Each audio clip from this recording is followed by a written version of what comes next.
With the Terry Fox Run just around the corner on September 17th, the Art Gallery of Burlington is featuring a unique traveling exhibit in his honor.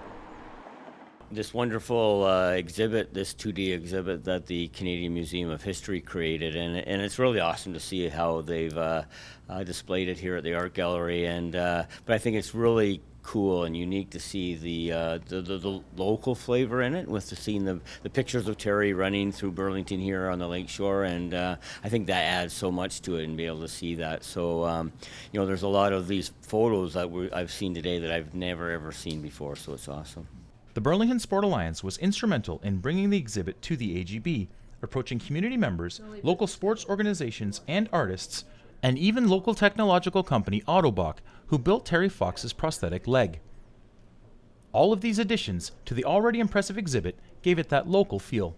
I had heard in the paper that Terry was recognized in the Canadian Sport Hall of Fame. At the same time, I also saw that there was a traveling exhibit, and Waterloo had it. And the Burlington Sport Alliance was looking for ways to highlight Canada's 150th, and I thought this would be a great way to do that.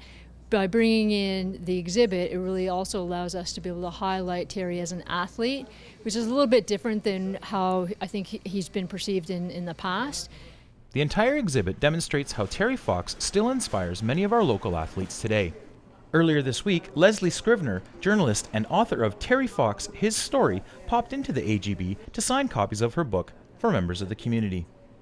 The best part of the book for me, and not the best part, but the one part of the book that makes me cry, is a chapter at the very end when Terry talks about his faith and everything else, and the acceptance of being re-diagnosed again. And it's one that although it makes me very emotional, it picks me up at the beginning of the day every day to know that as a family we're out there doing this because that's what Terry would want. Copies of the book can be purchased in the gallery shop, and the exhibit will be on display until September 10th. For more information, visit artgalleryofburlington.com. For Halton Insider, I'm James Spalding.